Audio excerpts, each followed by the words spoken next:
whole idea that if you only had more time, more information, the script sooner, the appropriate sides, if you only had that, then you'd be better, is bunk.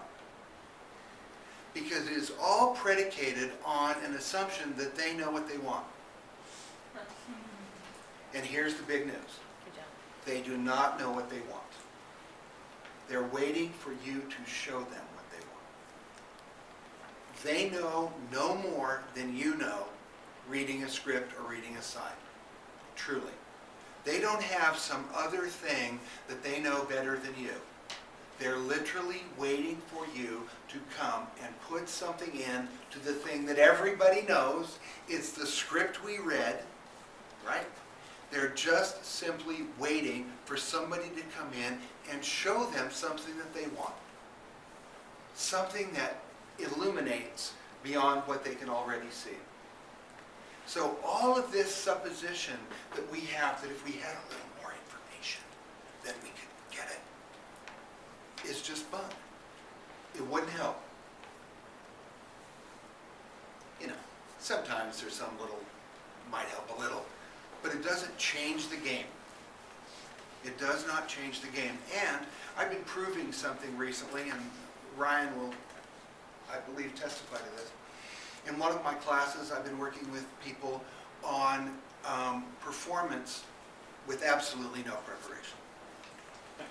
I've had people come into my class, there's a stack of scenes turned over on a chair. They take the first one, they have never read it before, they read it out loud without ever having seen it before. And because of other kinds of skills we've been working on, they give performances. They don't give the final Oscar performance, but they give more than a credible audition performance. They didn't need to go to a coach. They didn't need to have 6 weeks on the 4 lines. They didn't need to have the blue pages. All they had were words. Am I telling the truth, Ryan? Yeah. Has it surprised you? Yeah, it has, yeah. And it's especially interesting for Ryan to say that because Ryan is a guy who likes to have preparation. Ryan is a guy who likes to think about it, correct? Right? And one of the things that I'm particularly dedicated myself to him because he's been my student for a long time and I love him. But particularly because he can go in his head and be doubtful about stuff, I sort of constructed what I've been doing in this class for everybody, but particularly for him. Because how much did that shoot you down out there in the world?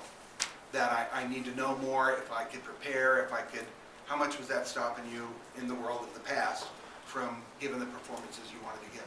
A lot. I mean, sometimes I wouldn't even go to an audition or I'd come up with an excuse for why not to go because I didn't have enough preparation. He would literally dump one of these cherished opportunities that we fight to get, and he fights to get them too. He didn't give more than the rest of you.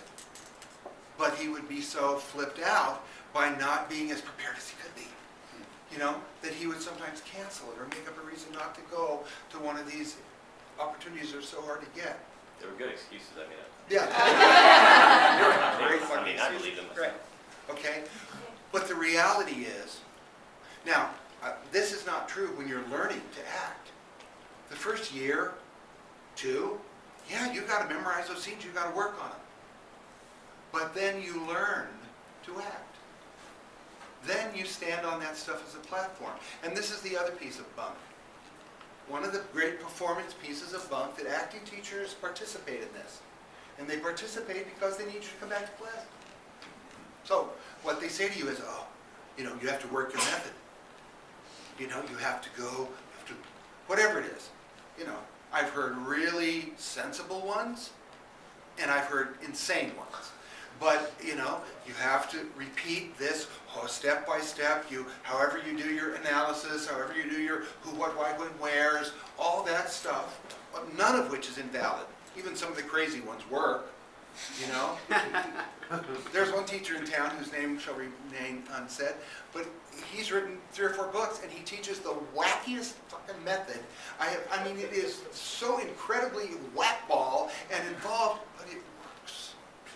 If somebody wants to go through it all, and for some people it's the right one, it works. And I would never argue with it. To me, it is just, I can't even, it's so incredibly complex. I go, this is, you could build a nuclear weapon faster than you can learn to act. But for some people it works. I would never put it down. It's just wacky to me, but it works. And so do the simplest ones, and the who, whys, and wheres, and sense memory, and active acquisitional memory, and background memory. All of them work. All of them work. What is, do you have to go bathroom? No. Is your Monday class where you work on the note preparation? No.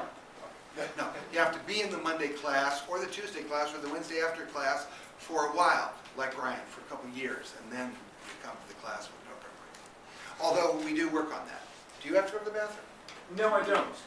I was just going to add on to this. I did not work on the note preparation stuff for you. I worked on just making things easy. And I was asked to step in for a role with 3 weeks rehearsal, or I'm sorry, 3 weeks of memorization time, 1 rehearsal, and it went very well. It was the role of George in Who's Afraid of Virginia Woolf. And it went astonishingly well on 0 preparation. I got that confidence from your class, so thank you for that. Now, he didn't get this, he got the confidence to do this from my class. What he didn't get from my class is all the other stuff you learn. This is the piece that's bunk. All of this stuff is good. And it doesn't matter what art form. All of it's good. Acting happens to be the art form where they tell you you have to do that again every time. That you have to start from ground zero as if you're a baby and do the whole process with each new role.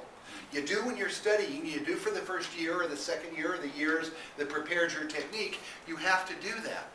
But there is a certain moment you don't. And that trying to keep you doing that stuff is just to keep you coming to class. I'm an acting teacher. I sell classes, and I will tell you that that's one of the techniques to get people to come back to class. Well, you have to keep working the method, and we need you in class to keep working the method. No, you don't. No, you don't. Because at a certain point, let me say, some of you have heard me talk about this in acting class, but I want to talk about it because some of you haven't. Let's think about driving. You're 15 or 16, you get your learner's permit, right? And you study that little book. In California, it's that long, skinny book, and you study it so that you can, first of all, answer the questions in the driving thing. And so when the guy takes you out on a little driving test, you're not an idiot, and you can sort of drive. And if you fail that, you find out you failed it. You have to come back and take it again until you can pass that. And there's a lot of things the California Driver's Manual has gotten, but year by year, more complex, more rules, more different things, more different kinds of vehicles, more things that we have to keep track of in the world. So it's gotten a little more complex than it was when I took the California driver's exam. But you learn it, don't you? You learn it. And you go past the test and you realize, well, at the test they didn't ask me all this stuff. They only asked me 10 questions, but I didn't know it's 10. So I learned it all. And then what do? Even if you're a brand new driver, even if it's the first time you get your driver's license, what do? You go and you drive, don't you? Do you take the manual and before you start the car, you read it from front cover to back cover? No, because you'd never get anywhere, right? You'd be reading the manual all the time, and that's what's wrong with most of your acting. You're fucking reading the manual in front of us rather than acting, because you're processing. You're doing that process. Well, you did it enough. Now, you see, in driving, you get that. Okay, I went through all this torture of learning this, and my little brother asked me the questions, and I answered, and I memorized the driver's book, and I got my thing. And the first few times I drove, I was scared to death because I was hoping I was remembering all the things in the driving book, and I was being safe, and I was actually on the road earning this license that I got. But then within about a week, especially if there's a date involved, you have stopped worrying about the driver's manual. You just want to get there. The destination becomes the point. Now, we all get that about driving. All of you are well past, 15. You just get in your car and get to SCS Studios because it's Sunday night, there's a follow-up. You do not go, ooh, I better brush up on the manual before I leave, just in case there might be a left turn I don't expect. There might be construction. And yet you think you have to do that as an actor. Oh, I better go through my... whatever it is you do. Whatever this stuff is you do. And I make fun of it just to get you to laugh. Because none of it's silly. It's all useful. And if you kept it and it works for you, it's beautiful. And you should keep it. But it's the platform now. See, that's the way the driver's manual is. It's now the platform you use to stand on top of so you can get to your destination. It is bunk that you have to go back to square one.